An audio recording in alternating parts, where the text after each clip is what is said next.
Breaking news చూస్తున్నాం. ఇటు జీవన్ రెడ్డి పైన CM Revanth Reddy sensational comments చేశారు. 40 ఏండ్లు ఆయన కోసం పనిచేసిన కార్యకర్తలను ఇటు జీవన్ రెడ్డి మోసం చేశారు. దుర్మార్గుడైన కేసీఆర్తో జత కట్టారు. కుట్రలను తిప్పికొట్టాలి అని మనం చూస్తుంటే ఆయన వెళ్ళి అక్కడ చేరారు అంటూ మాట్లాడుకొచ్చారు. ప్రజలు ఎన్నుకున్న ప్రభుత్వాన్ని పడగొడతామంటే నిలబెట్టడం తప్ప? ఇటు జీవన్ రెడ్డి లాంటి వ్యక్తి కేసీఆర్ దగ్గర చేతులు కట్టుకొని నిలబడటం అత్యంత బాధాకరం.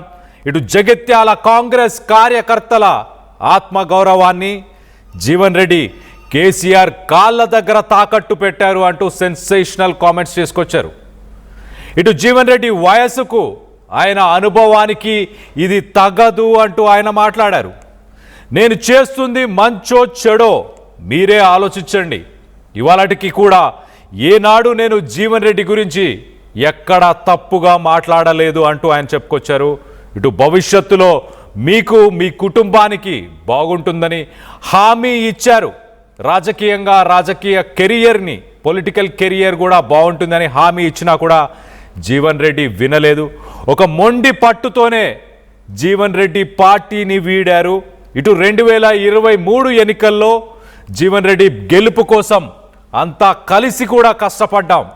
పార్లమెంట్ ఎన్నికల్లో కూడా జీవన్ రెడ్డిని కరీంనగర్ నుంచి పోటీ చేయమని మేము చెప్పుకొచ్చాం. కానీ ఆయన నిజామాబాద్ నుంచే పోటీ చేస్తానని కోరితే అక్కడ టికెట్ కూడా ఇచ్చాం.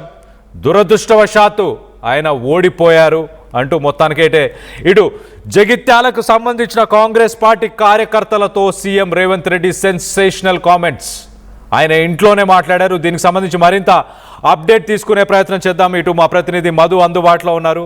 మధుతో మాట్లాడి తెలుసుకునే ప్రయత్నం చేద్దాం. మధు, సెన్సేషనల్ కామెంట్స్ అని చెప్పుకోవచ్చా? ఇటు కేసీఆర్ని ఒక దరిద్రుడు అంటూ మాట్లాడడం, ఆయన కాళ్ళ కింద జగిత్యాలకు సంబంధించిన కార్యకర్తల గౌరవాన్ని ఆయన కాళ్ళ కింద పెట్టారు అంటూ ఇట్లా సెన్సేషనల్ కామెంట్స్ అని చూడొచ్చా? ఎవరెవరు పాల్గొన్నారు ఈ కార్యక్రమంలో? నిన్న ముఖ్యమంత్రి జగిత్యాలకు సంబంధించినటువంటి ముఖ్య నాయకులతో, కాంగ్రెస్ పార్టీకి సంబంధించిన నాయకులతో భేటీ అయ్యారు. దాంట్లో ఈ కీలక సమావేశంగా కాంగ్రెస్ పార్టీ భావిస్తా ఉంది. డైరెక్ట్ గా అక్కడ ఉన్నటువంటి క్యాడర్ కి భరోసానిచ్చేలాగా, క్యాడర్ చేయి జారిపోకుండా ఉండడానికి వారితో డైరెక్ట్ గా ముఖ్యమంత్రి భేటీ అయ్యారు. వారందరికీ ఒక భరోసానిచ్చారు. ఏం పర్వాలేదు, ఇన్ని రోజులు ఇక్కడ నాయకత్వంలో ఎవరికి అవకాశం దక్కలేదు నాయకత్వంగా.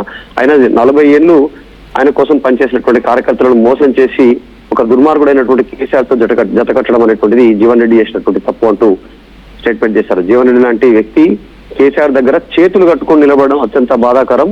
జగిత్యాల కాంగ్రెస్ కార్యకర్తల ఆత్మగౌరవాన్ని కూడా జీవన్ రెడ్డి కేసీఆర్ కాళ్ళ దగ్గర తాకట్టు పెట్టారు. ఆయన వయసుకు అనుభవానికి ఇది కూడా తగదు అనేటువంటి స్టేట్మెంట్ చేశారు. అయినప్పటికీ కూడా ఈ రోజుకు కూడా ఆయనకు స్టిల్ గౌరవం కలిగి, ఆయన గౌరవానికి భంగం కలిగే ఒక స్టేట్మెంట్ కూడా చేయట్లేదు. కుట్రలను తిప్పికొట్టాలని మాత్రం మన ప్రయత్నం చేస్తుంటే ఆయన వెళ్ళి అక్కడ చేరారు అనేటువంటి స్టేట్మెంట్ చేశారు.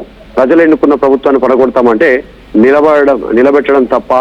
సేవ చేస్తుంది మంచో చెడో మీరే ఆలోచించండి అనేటువంటి స్టేట్మెంట్ చేశారు. ఇక్కడ కీలకమైనటువంటి స్టేట్మెంట్ ఏంటంటే, ప్రజలు ఎన్నుకున్న ప్రభుత్వాన్ని పడగొడతామంటే నిలబెట్టడం తప్ప అనేటువంటి స్టేట్మెంట్. అక్కడ జగిత్యాలలో బీఆర్ఎస్ నుంచి గెలిచినటువంటి ఎమ్మెల్యేను కాంగ్రెస్ పార్టీలో జాయిన్ చేసుకున్నటువంటి పరిస్థితి Jagtial MLA Sanjay. So BRS ప్రభుత్వాన్ని పడగొడతాననేటువంటి స్టేట్మెంట్ చేసింది కాబట్టి ఆయనను జాయిన్ చేసుకున్నామనేటువంటి రీతిలో ఆయన రేవంత్ రెడ్డి మొట్టమొదటిసారిగా స్టేట్మెంట్ ఇచ్చారు. అంటే నిర్మల వరకు స్వీకరించిన స్టేట్మెంట్ అలాగుంటే ఈ రోజు నిన్న ముఖ్యమంత్రి క్లారిటీ ఇచ్చారు. వాళ్ళు ప్రభుత్వాన్ని కొలుస్తామన్నారు. అందులో భాగంగానే 10 మంది ఎమ్మెల్యేలు చేర్చుకున్నటువంటి విధంగా ఆయన స్టేట్మెంట్ ఇచ్చినటువంటి పరిస్థితి ఉంది. అయినా పర్వాలేదు, ధైర్యంగా ఉండండి, త్వరలోని కార్యకర్తలను అందరినీ కలిసేందుకు జగిత్యాలకు నేనే డైరెక్ట్ గా రాబోతా ఉన్నాను. అంతా కలిసికట్టుగా జగిత్యాలను అభివృద్ధి చేసుకుందాం, వ్యక్తి కంటే పార్టీ ముఖ్యమని నిరూపించిన మీ అందరినీ అభినందిస్తున్నా అనేటువంటి వారందరినీ, వచ్చినటువంటి వారందరినీ ఆయన స్టేట్మెంట్ చేశారు. 2023లో కూడా ఆయనకు టికెట్ ఇచ్చాము, గెలిపించే ప్రయత్నం చేశాము.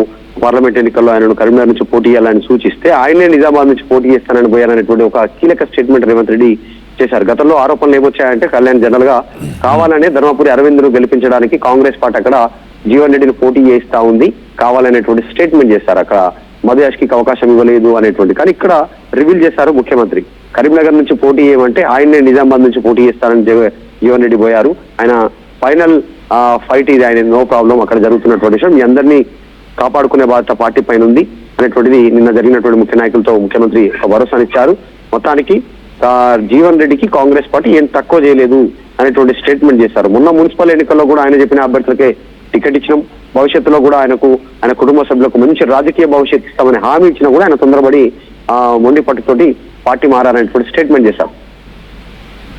రైట్ రైట్ మధు, ఇటు బీఆర్ఎస్ నుంచి ఎవరైనా స్పందించారా ఇటు రేవంత్ రెడ్డి చేసిన ఈ కామెంట్స్ పైన? ఎగ్జాక్ట్లీ ఈ రోజు రెస్పాండ్ అయ్యేటువంటి అవకాశం ఉంది బీఆర్ఎస్ పార్టీ నుంచి. ఎందుకంటే ఈ నెల 20వ తారీఖు రోజున భారీ బహిరంగ సభ ద్వారా జీవన్ రెడ్డి జగిత్యాలలో అటు బీఆర్ఎస్ పార్టీలో జాయిన్ అవుతున్నారు. ఆ సభకు కేసీఆర్ హాజరవుతున్నారు. చాలా రోజులుగా ఏ జాయినింగ్ కూడా, అనేక జాయినింగ్ జరిగిన ఒక్క జాయినింగ్ కూడా కేసీఆర్ హాజరు కాలేదు. కేటీఆర్ సమక్షంలోనే జాయినింగ్ జరిగినటువంటి సిచ్యువేషన్. కానీ మొదటిసారి ఓటమి తర్వాత, అసెంబ్లీ పార్లమెంట్ ఎన్నికల ఓటమి తర్వాత, బై ఎలక్షన్స్ ఓటమి తర్వాత, మున్సిపల్ ఎలక్షన్స్ ఓటమి తర్వాత ఎలక్షన్స్ తర్వాత కేసీఆర్ జీవన్ రెడ్డి జాయినింగ్ కి సంబంధించిన ప్రోగ్రామ్ కి జాయిన్ కావడంతో కాస్త చర్చ కొనసాగుతా ఉంది. కొన్ని కీలక స్టేట్మెంట్ చేసేటువంటి అవకాశం ఉంది. కళ్యాణ్ యాక్చువల్గా ఈ మధ్యకాలంలో చూస్తే చాలా మంది కాంగ్రెస్ పార్టీలో ఎవరైతే టికెట్ దక్కడంలో అసంతృప్తికి సంబంధించిన నాయకులు ఉన్నారో వారంతా కూడా 1 by 1 బీఆర్ఎస్ పార్టీ వైపు చూస్తున్నారు. బీఆర్ఎస్ పార్టీలో జాయిన్ అవుతున్నటువంటి సిచ్యువేషన్ మనకు కనపడతా ఉంది, మనం చూసాం గతంలో. సో ఈ అదే కోవలో జీవన్ రెడ్డి కూడా పార్టీలో జాయిన్ అవుతున్నటువంటి సిచ్యువేషన్. ఇంతవరకు అయితే బీఆర్ఎస్ నుంచి రియాక్ట్ కాలేదు, ఇది రియాక్షన్ ఉండొచ్చు.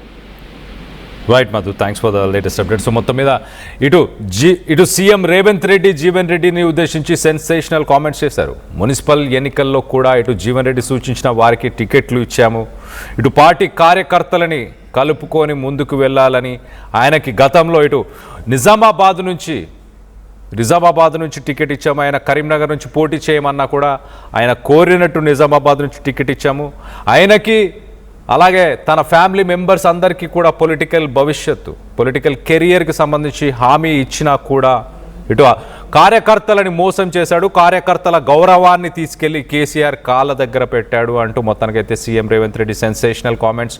ఇటు నిజంగానే జీవన్ రెడ్డి పార్టీకి మోసం చేశాడా, పార్టీకి సంబంధించిన కార్యకర్తలను మోసం చేశాడని మీరు భావిస్తున్నారా?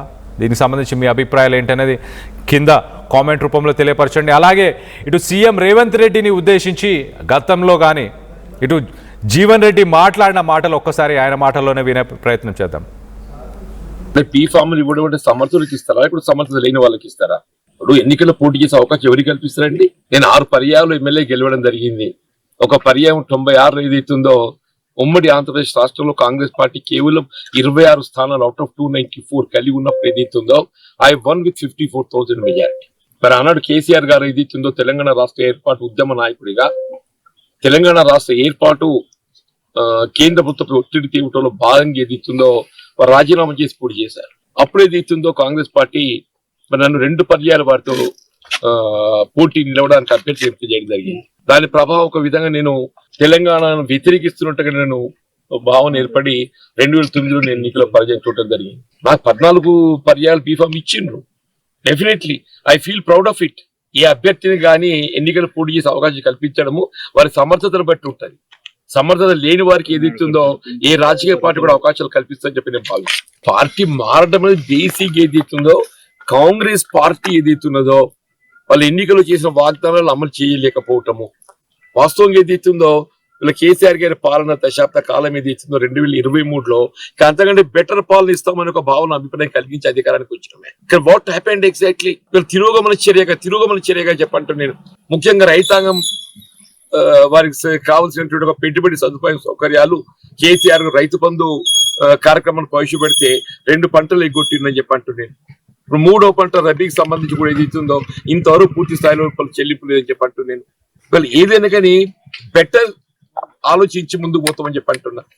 ఇవాళ ఏమైపోయింది? 2.5 సంవత్సరాల కాలంలో కాంగ్రెస్ ప్రభుత్వం ఎన్నికలు చేసిన వాగ్దానాలను నెరవేర్చలేకపోవటమే కాదు, ఎన్నికలు చేసిన వాగ్దానాలు నెరవేర్చలేకపోవటమే కాకుండా తిరోగమన చర్యగా ప్రయాణం చేస్తుంటే ఏ పార్టీ ఎవరైనా కానీ అటువంటి పార్టీకి కొనసాగే ప్రయత్నం చేస్తారా? వీళ్ళ కార్యకర్తలు గుర్తింపు లేకుంటే ఆయనకి ఏం చేయాలి? వేగా జ్యువెలర్స్ ఇప్పుడు మన గుంటూరులో గ్రాండ్ ఓపెనింగ్. ఈ నెల 16 ఉదయం 11 గంటలకు లెజెండరీ హీరో పద్మభూషణ్ నందమూరి బాలకృష్ణ గారి చేతుల మీదుగా గొప్ప ప్రారంభం. Visit Vega jewellers, Lakshmipuram main road, Guntur.